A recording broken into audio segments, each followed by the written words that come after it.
unregistered persons will not access government services. A person who gives false information will be prosecuted under Section 129A of the Penal Code. I want it to be accompanied by a medical card, a good plastic card, so that whenever you go, this becomes our ID now. The ID that, as we know it, we get this number, so that even a kid who is in the house, they have got their ID.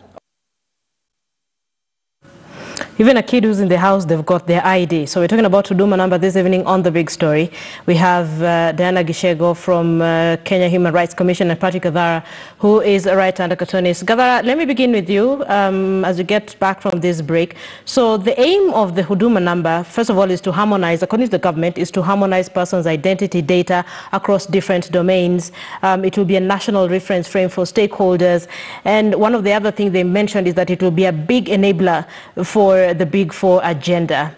All the issues and concerns put aside, this would ideally be a very good system of identifying Kenyans. Do we condemn it in its entirety, or can it still be fixed? Well, first I would question the premise of what you're saying. I don't agree that it would necessarily be a very good system of identifying Kenyans. We basically don't know what that system is, you know, and I don't think that's where the problem is. We haven't actually had a discussion of what is it that we want. You know, government has been talking about integrating, digitizing, biometrics, you know, at least since 2007.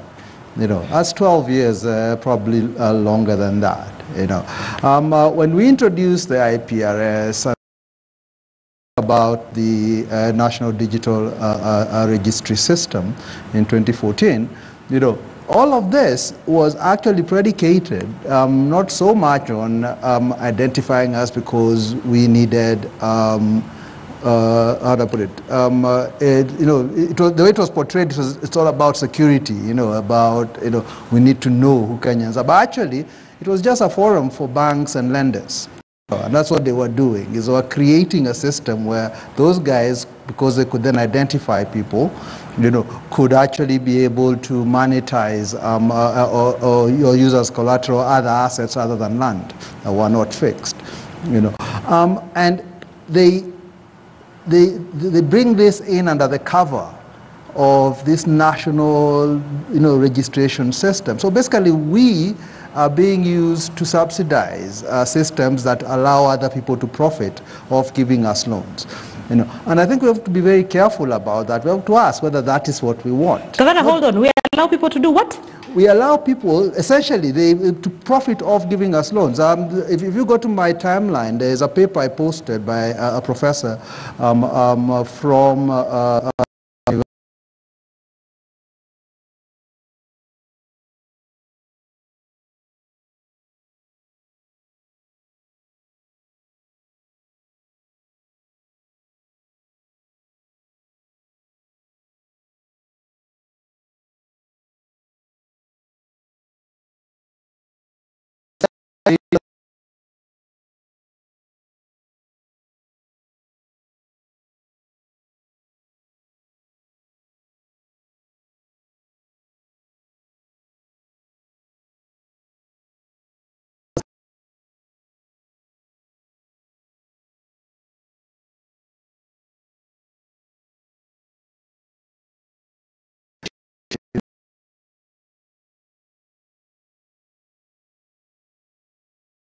is the consent we want. You know, if you want to,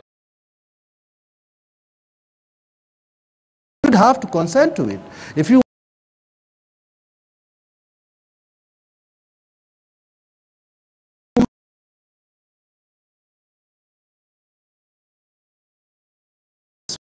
where am I being asked, you know, whether somebody can measure my earlobe or scan my iris? You know, and we've gotten used to this idea that government kind of owns us. And David McCarley, who was recently appointed to chair the task force on government information, said on Twitter, this is true.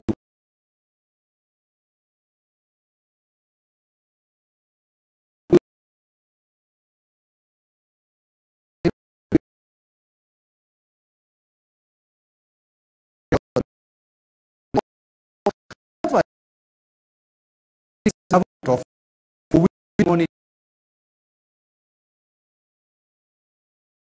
them. You never hear that discussion. It's always one way. Let us give our data because they think they own it. Well, actually, they do not. And I think before we even talk of whether we need this system, they need to come to us and have a genuine conversation and actually humble themselves and ask if they need something. Ask for it, and then let's see whether or not we think it's a good idea to give it to them or not. I mean, they're asking, but then there's also the threat of, well, if you don't actually, have they're not Huduma asking. number. They're demanding it. They're telling you, if you don't take it, there are consequences. Yeah, you will not get access to government services. Right. That's not a request. They even said it's mandatory. Yeah, so whether you like it or not, this number, you have to get this number. Yeah, this one is mandatory. Dana? Government. Yes, Linda. All right, so apart from public participation, and in line with what you're saying, services in government, there's also the concern that this is actually a threat to fundamental rights and freedoms of Kenya, and that is one of the arguing. Very, very correct. So this new system that has been introduced through this backdoor, one, it's now linked to not just public services, to all services. It therefore means you won't be able to transact in property without this names number. You will not be able to do a wedding and have a family without the names number. You have no access to health and everything, like I alluded earlier, if you do not have a names number. That's a fundamental change. That is ridiculous of government to even purport and put out there. This name system, therefore, is meant to exclude, and registration over time since 1952.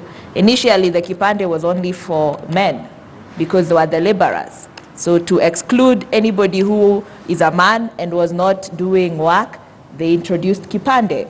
Later, it has been introduced, our kipande carries our ethnicity. That has been used to exclude certain communities, especially along the borders, who've been vetted over and over again. The stateless communities, the Nubians, they have really suffered. We have not addressed those issues of identification of people, genuine identification. If we never had conversations about those, the system will not have the conversation for us. So we'll continue alienating certain people. In addition, the fact that they will collect biometrics and DNA, the amount of things that anybody can do with your DNA and biometrics is shocking. With your DNA, Gadara, I'll know what diseases you can suffer in the near future. So NHIF will have that particular analysis. They'll know whether to cover you, whether you're prone to gout or to cancer, just based on your DNA, nothing else. They will know whether you have certain talent, whether Linda can one day become an athlete. They will lock you out of job opportunities based on their DNA and biometric analysis. All this, when we do not know where that data is being stored, who will audit that system, how secure is it, what will it use? Not a single system has never faced a breach. So Kenya, I appreciate, has very good intellectuals on IT. We have innovated many things, but we'll face breaches. The best you can do is ensure there are mechanisms to inform me when there are breaches so that I know how to cover myself, and you as government should even be more proactive in covering for any harm that I will suffer in that regard. So this system is not even just about privacy. It is about our very existence as Kenyans. No system should be about destroying our very existence. It will take away our dignity. At any given time, I don't know what type of analysis they will run on me. When there is dissent, all of a sudden, Miguna was stripped of his passport. If we have your DNA, we can run any test, and we'll have better stories to run than just denying a document. So this is just wrong in every sense. Gavara, I know you did mention that, there's no consultation from the government. David Ohito from Mandera says, let them put Huduma number in the referendum question and we will tell them what Kenyans want. That's a good we can have a discussion later on whether or not we will have even not a referendum. A referendum. Yeah. But here's the other thing that I find interesting about this entire discussion on names is we're not talking about what data they're actually collecting. So everybody because Gadara, like we did mention, the information is very scanty. We're working with what we have. Exactly. So, and that's my point, is that we hear biometrics. DNA is in the law, but we're not going to use it. But in the form that they have, which as she has alluded to, it's not a standardized form. So, they're asking you things about your marital status. They're asking you about where you work. What's your level of education?